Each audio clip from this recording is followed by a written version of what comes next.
Hi, my name is Theo, and you are listening to Between Two Trains. We bring you the best and brightest entrepreneurs in the North DeKalb area on the 1st and 15th of every month.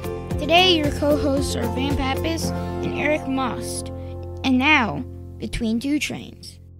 Welcome to another episode of Between Two Trains, a bi-monthly podcast where we bring you the best and brightest entrepreneurs in the North DeKalb area. Today, once again, we have Eric Most, like exhaust. That's right. On the show. Eric, welcome again. Chase Bank, anything new going on at Chase Bank? I understand y'all got like a new little concept geared more towards millennials, in and out, no tellers. Tell us, what's that about? It's a drive to digital. We're expanding across the Southeast, building a lot of branches, 450 nationally, 25 here in Georgia. So along with that is kind of a cosmetic change to our branch and some of the models. Is that because millennials are sort of driving these changes? We've seen in a lot of other businesses, the businesses are changing how they do stuff because we have this huge demographic of millennials, just like the baby boomers did in the 60s and 70s. They changed the way we acted. So it's a combination of that, and also that today in a banking environment, your first branch location is really the computer sitting right in front of you. Most of the transactions that you can do in front of your computer, and only a few require you to go to a branch. So the analysis, from a top-down perspective is, well, let's just take a few branches and gear those towards those types of transactions. Is this the start of the truly cashless society? Are we going to see cash go away? Oh, they've been saying that for years. Just like with automatic cars, there will still be people driving their own cars and won't adopt. Wait, you telling me I'm not going to have the autonomous vehicle drive me wherever I want to go? Well, you may have it, but not everybody will. Okay. My son wants it. He thinks he's never going to have to learn how to drive because he's going to have a Google autonomous car. It'll be tough for cash to go away. It'll be tough for some people to give up their grip on the steering wheel too. Well, we could talk about cashless societies and autonomous vehicles forever and ever, but I want to bring on our guest, Jason Buxton from Hand and Stone Massage and Facial Spa, which is in the brand new Whole Foods complex on Preachtree Boulevard, a great complex. Jason, welcome to the show. Thank you. So tell us about Hand and Stone. First off, this is not your seedy massage place. This is an upscale, legitimate massage organization. Yeah, tell us about that. Absolutely legitimate. It was founded in 2005 by a physical therapist who I think saw one of the other competitors. There are several, Massage Envy, Massage Heights, Spa Vita, there are a few. Basically saw one of these places and says, we can do it better. And so he started Hand and Stone, and it's grown now to over 400 locations in the U.S. and Canada. It's a franchise. I was going to say, it's a franchise model. Yep, it's a franchise. So I have the two locations, the one location here in Chamblee, which we call Chamblee Brookhaven, and then the new location in Alpharetta. Mm-hmm.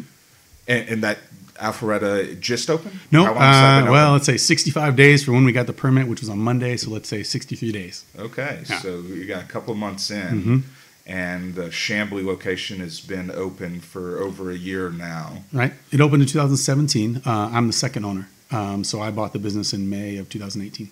Okay. So what caused you to say, hey, I want to be in the massage business? This was not your original career. No. I spent almost 20 years with General Motors in IT. Did several stints overseas, Thailand and China. And then moved to Georgia here for personal reasons. I had some family members that needed care, and they were here, so I came here. But like happens to most people, there was a restructuring, and I was faced with the choice of a job I didn't want or a buyout, and so I took the buyout. And as part of the transition process, I met a franchise broker who pitched a couple different franchises to me, and this was one of them. And I thought it was interesting. I was looking for something that would give me like a little more flexible work hours, flexible work structure so I could spend time with my kids, basically. I have two young kids. So I did some due diligence. I saw that it was a really rapidly growing franchise. I spoke with some current owners, and they all seemed to be relatively happy with what they were doing. I spoke to the original owner of the Chamblee location, and they said good things. So I bought into the franchise. And how tough was that to go? Because at GM you were, a W-2 employee, right? Mm-hmm. And now all of a sudden you're an entrepreneur and self-employed. Yeah. What was that transition like? Well, I think spending so much time in corporate, you're sort of brainwashed. You become institutionalized in a way. So how to deal with corporate culture, how corporate works. So as an entrepreneur, you're dealing with people who don't have that same experience.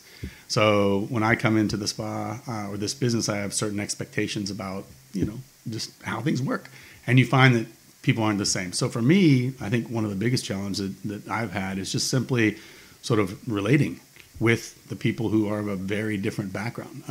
The people that we employ are basically three types. There's massage therapists, there's estheticians, which do skincare, and then there's a front desk team who manages, schedules and appointments and whatnot.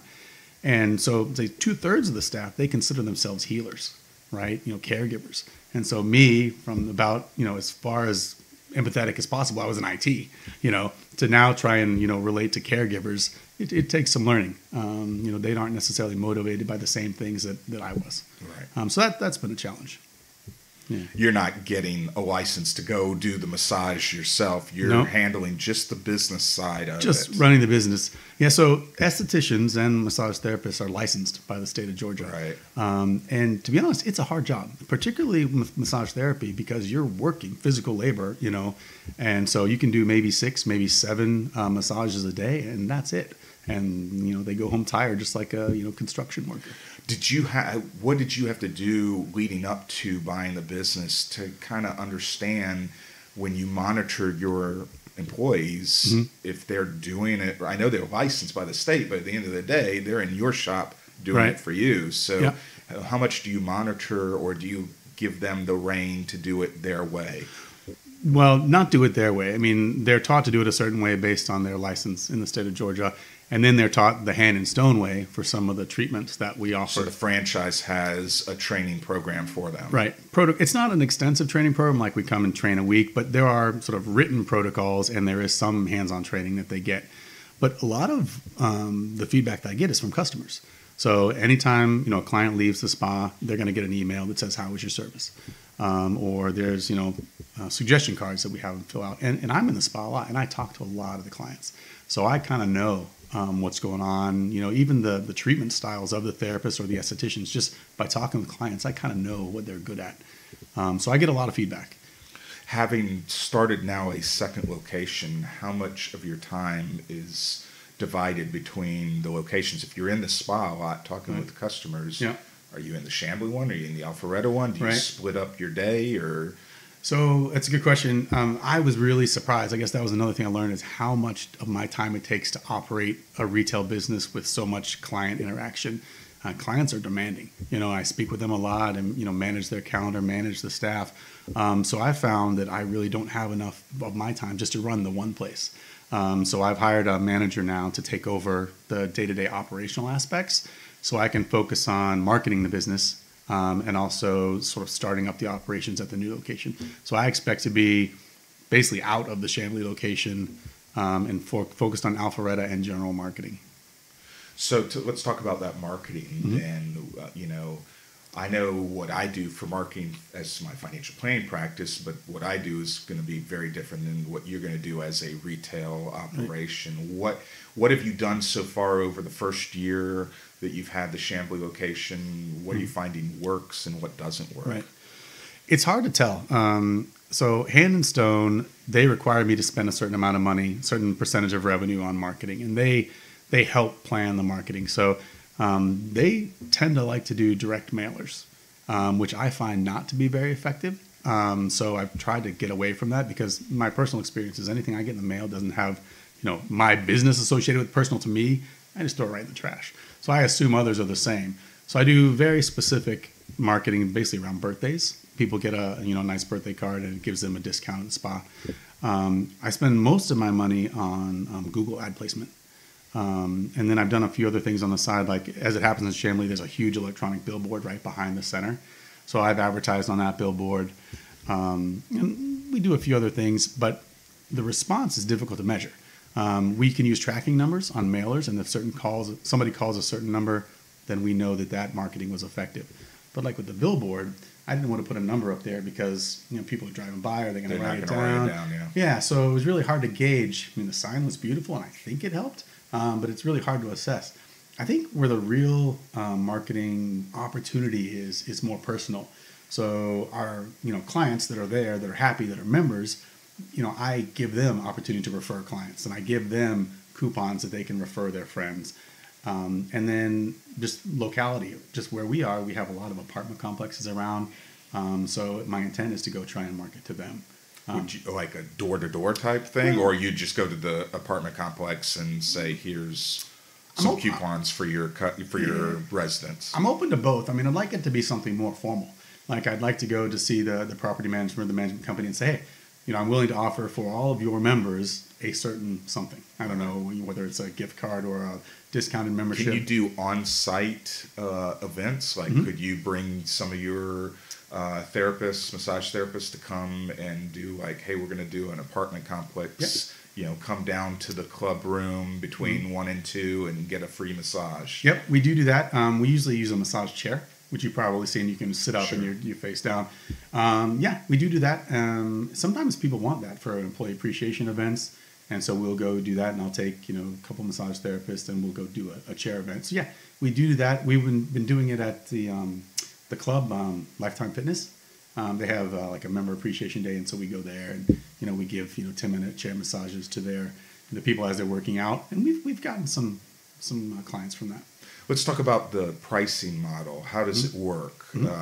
I know my wife has come to your location, but honestly, I don't know what she paid for it. So, how exactly does that pricing work? Do they come in by the visit? Is it a membership or what? Yeah. So I don't recognize seeing your wife, so I'll have to go back and look now when she was there. No. So I guess maybe my generation or a couple generations after me, people viewed massage or these kind of services something you do as an event. It's your birthday, it's your anniversary, once a quarter, and half a year. But that's really changing with the new younger generations. They view massage as something they need to maintain their health on a regular basis. So it's one of the goals of Hand and Stone is to try and take that luxury service and make it something that everyone can consume on a regular basis at an affordable price point. So, again, back in the day, you might go to a spa, do a spa day, and it's going to cost you a couple $100s. Now what we do is offering a membership. We offer either a facial or a massage at $59.95. And our memberships, we call it a membership because there are membership privileges, because you get points and you get discounts on product, but essentially it's a subscription. So you come in, you sign up for the membership, and then your credit card will be charged $59.95 once a month. You come in for your massage, your facial. If you don't use it in the month, it just rolls over to the next month. Is it like a cell phone where you're locked in, or like I sign up and then 3 months later I say, I don't like Jason, I'm not coming back? Exactly right. Yeah, so unlike some of the other competitors who have a 6-month or an annual contract, it's really a subscription. You can cancel anytime you want. So it's good and it's bad. It's great for clients because it gives them some flexibility if they move or they just can't make it in. It's a challenge for us and an opportunity because you got to win that client every single time. Sure. Because they may be dissatisfied and they, I want to cancel, and then they cancel. Yeah. And it's an interesting challenge for us because, we have people delivering a service to people. And so to try and make that consistent every time is a challenge. People's expectations change. The service provider may be tired, So trying to make someone happy every time is a significant challenge. Right. Well, let me finish. Sorry, I didn't answer the whole. So $59.95 is our basic price. And then we offer other services that people can add. So on the massage side, we do treatments with hot stones. We have another one, Himalayan salt stones. We do aromatherapy. And we do different modalities of massage. We have sports massage, deep tissue. We do prenatal massages for women that are pregnant. And then on the skincare side, we do other kinds of skincare techniques like microdermabrasion, I think you would have heard of. We do peels. We have microcurrent. You might not be familiar with these, but women certainly are. And like massage, women view this as a non-discretionary service. And so, people come in and then take care of themselves once a month. Let's circle back to being an entrepreneur. You've made that change from, the corporate world. what can you tell our listeners has been the biggest challenge to you in that change?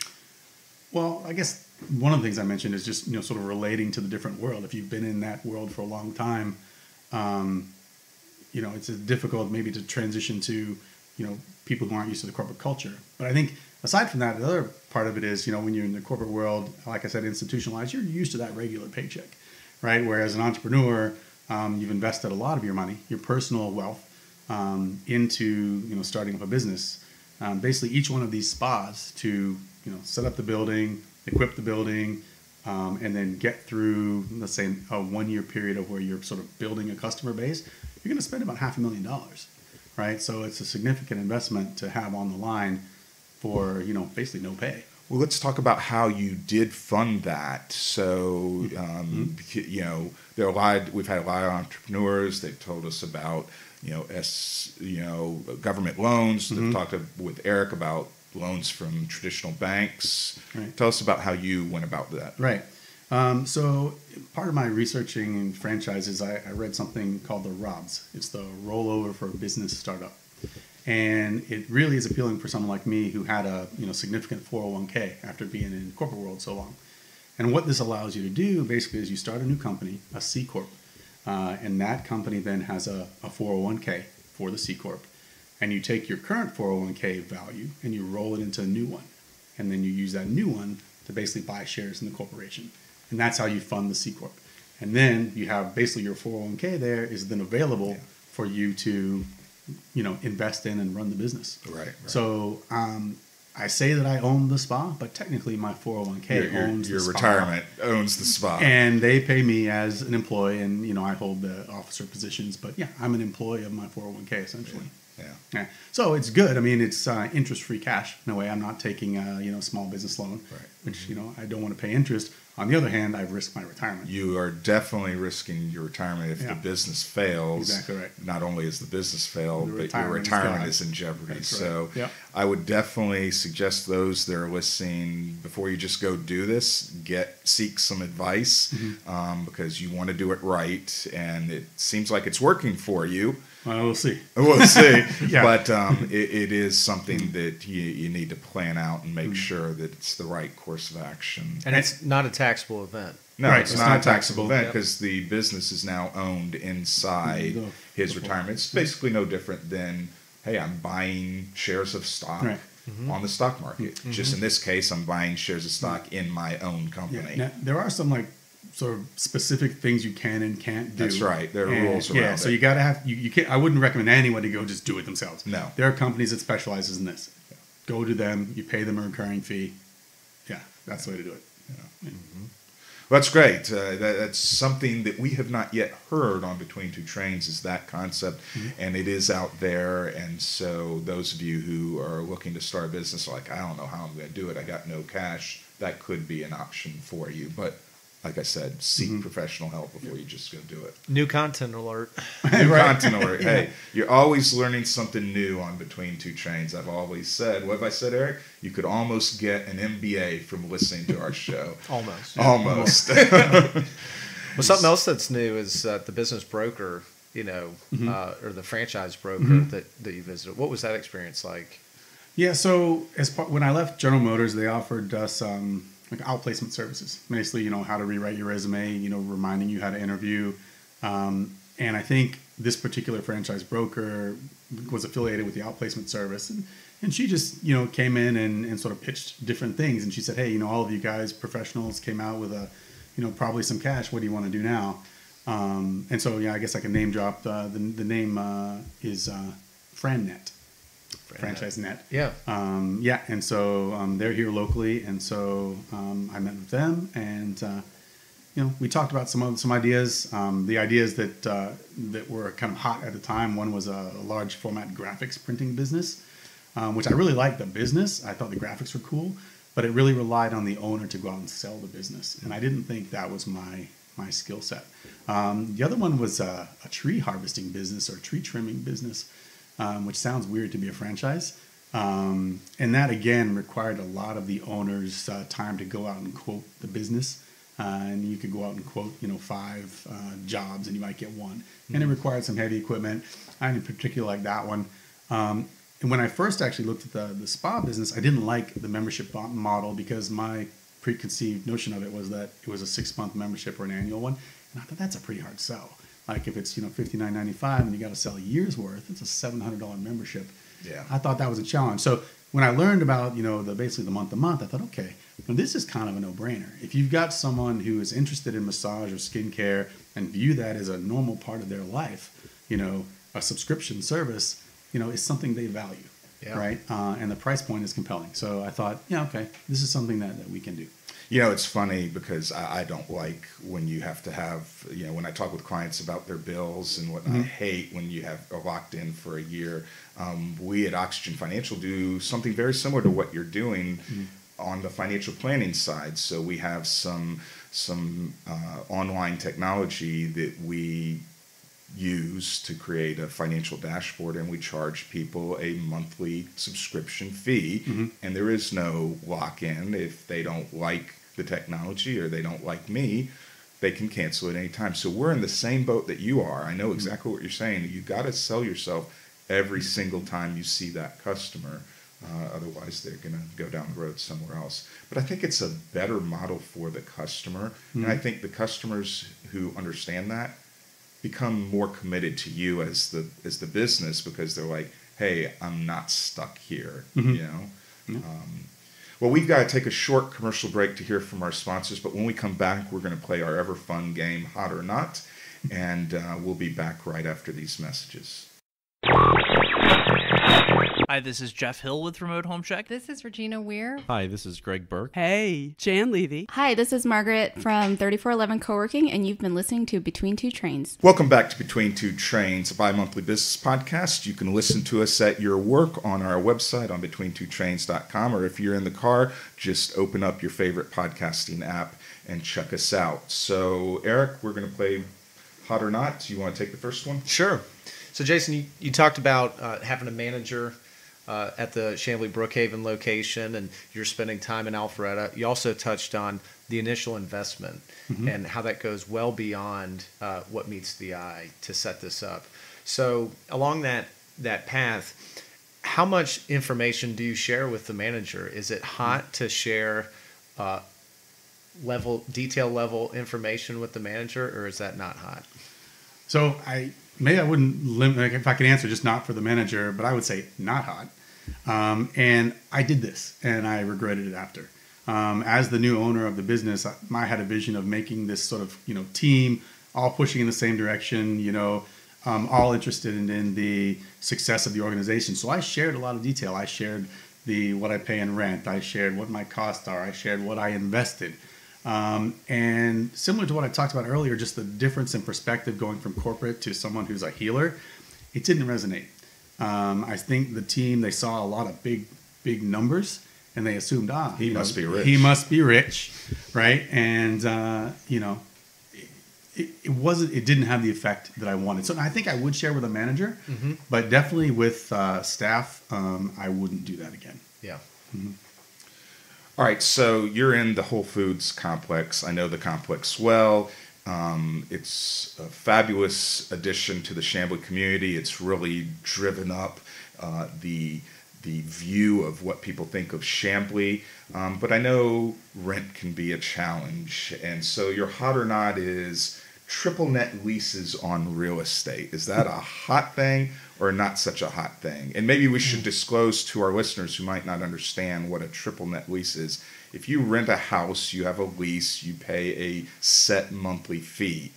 So in your business as a commercial tenant, you pay a monthly fee to the owner. The triple net says that you also have to pay all the taxes and insurance for that piece of property. The landlord is not paying that, you are. And common area maintenance is another common one area you maintenance. pay for. So I think that concept in practice is okay, because I think when someone, I don't want to say hot because nobody likes it, but I understand that's the way you do business on a lease, and most owners go in expecting that these charges are going to go up, a few percentage points, every year. And you budget for that. Real estate goes up and hence taxes go up. Right. In my particular case, I have a unique situation in this particular center that, as you said at the start, it's brand new. It was developed by a company that does do development. So they developed the center, and they filled it with tenants. And It's 100% full. There's no vacant spots. It's 100% full. And as part of the development, they received the tax abatement from the city of Chamblee, from Chamblee's business development organization. And then they sold the property to an investor. And as part of the sale, the property was reassessed in value, significantly higher in value. And so DeKalb County reassessed the value, which impacted what would be the property taxes. And then the new owner then figured out what the property taxes would be if there were no abatement. And now they're assessing the value of those property taxes against the businesses. I've heard some of the other business owners say that they've done the calculation, and it's a 450% increase in property tax over 1 year. So I can say I didn't actually do that math, but I did my year-over-year total rent increase, and it results in a rent increase for me of 23%. So That's pretty hefty for a new business. That's significant. For a new business in a new center. And so a lot of the businesses are, I said it's about 50-50. There's small business owners, and then there are national brands like Chipotle and Starbucks and Whole Foods and these guys. But then there are small business owners. Yeah. And so we've all talked together. We've formed a little association. And so I know what's going on. And almost everyone is not meeting their business plan. There's only one owner that I've spoken to who's actually making a profit. And that's because the center just isn't performing as well as expected. I think parking is a huge issue, and it's just a new center. So to add this, huge rent increase on top of already underperforming business, it's a huge challenge, and there's a good chance that I would say some of the current tenants will go out of business, like me included. It's a huge increase. So we have asked for more information from the property management company. So far, we've got the general explanation that this is why, but no details, no actual assessments, nothing that really justifies this increase. And even if there are terms in the lease that say, that we should pay the implied property tax, you kind of ask yourself what's reasonable. You would expect some increase, but a 20% increase, a 450% increase in taxes, where does it become unreasonable? If it was $1 million increase, would that still be reasonable? Would I still be liable? I think someone's got to say, it's not reasonable to expect a small new business to be able to sustain this increase. Yeah. Whole Foods, one thing. Right. The small individual entrepreneur, right, it becomes a whole different exactly story. Right. And I've spoken to representatives from the city of Chamblee, and they say, look, this is never what we intended with the abatement. Right. In fact, they've said, we're sorry for you, but this won't happen again. Right. We're going to make it so that that we don't have this because we don't want to break the backs of the small business. Yeah. Coming into the entrepreneurial world from corporate, did you have any mentors? Is that a hot thing for you to have a mentor? I did not have, so hot or not hot. I like the idea. So I would say hot, cool idea. How it would work in practice, I don't know. But no, I didn't have a mentor. And so I kind of learned my way through it. I probably made the financial disclosure is a good example. I shouldn't have done it. So I think there's probably things I could have learned ahead of time. So I think that's a good idea. Maybe there's a business for that. Maybe those franchise brokers could attach onto that, Yeah, I like it. Mentoring. Yeah, new business owners. Yeah, we have a few more minutes before we leave. Tell our listeners, we've heard about your model. We've heard the subscription service. What if they want to come? What's the bet? Do they just drop in? Mm-hmm. Should they go online? How do you want them to come to you? So any way works. We accept walk-ins. People can go online to the website. That's good too. But I really would prefer them to call and make an appointment, because when we have that personal interaction, the front desk is trained to dig a little deeper. What brings you in? Are you sore? Does something hurt? What kind of pressure do you like? And we can tailor the service based on what we get, in that initial conversation. So we have that much higher chance of satisfying the client when they come in. But we can do any which way. We do recommend people book ahead. We do get full, especially on weekends. Can they book online? Do you have a website? Yep. They can book online. What's the website? For handandstonechamblee.com. HandandStoneChambly.com. Well, it's I should have known that already. But if you Google Hand and Stone Chambly Brookhaven, the site will come up. Yeah. The site is actually the address is run by corporate, and I should know it, but I don't. But yeah, it's there. If you Google us, you'll find it. Mm-hmm. Well, we probably have time for one more hot or not. Eric, do you have anything specific you want to throw up? Yeah, so you're launching a new location. Mm-hmm. The labor market is unemployment's very low. Right. Ooh, this is going to be a good one. When it comes to hiring, obviously people are registered, the estheticians, the massage therapists. Right. So, but it's also an industry that you can get in, and so. Industry experience versus somebody who's new and motivated. Mm-hmm. What is the best for Hand and Stone's model? Yeah, actually both. So the way the model works is that when a therapist is working, when they're with a client is when they get paid. When they're not with a client, they don't get paid. And so for someone who's experienced and can bring their clients with them, that's great because they stay busy, and it helps me also because they bring clients with them. And because they have experience, they know how to read the cues from the clients and deliver a good service. And it's a virtuous cycle. They'll get good tips. They'll want to stay. The customers will be happy. On the other hand, the new people, they need to get that experience somewhere. And a lot of times they're earlier in life, and they can afford to wait for a client and build a new relationship. And because they have less experience, I don't necessarily pay them as much. Mm-hmm. So I can afford to keep them in the spa, even though they're not working all the time. Are they 1099 employees or are they W-2? They're W-2 employees. Okay. Mm-hmm. But they only get paid by the job that they do. They're not hourly or salary. Right. So for massage therapists and estheticians, that's the model, and that's the model that most of the industry uses. Gotcha. My front desk staff, they're hourly employees. But kind of what another part of your question is, given the high employment rate in the country, finding therapists is my biggest challenge, I would say. There's a shortage? There's a shortage, yeah. Recruiting is a challenge. I recruit at the local schools. I recruit online. I recruit by word of mouth. I think part of it is just the nature of this kind of industry. A lot of the licensed people do their own business on the side, and they find when they struggle in that business, they come back and they work part-time. Does that mean that the expansion of your business, if you decided, hey, I want to go for a third location, it might be better to buy an existing one where there's already going to be these employees rather than, because the one in Alpharetta you built from scratch. Right. It was a brand new build. Yeah, but I don't have the employees yet, so I'm about to face trying to build problem. Right. But the challenge is if you don't have the massage therapist, you can't get any customers. But if you have the massage therapist or the esthetician and there's no customers, then they're not happy.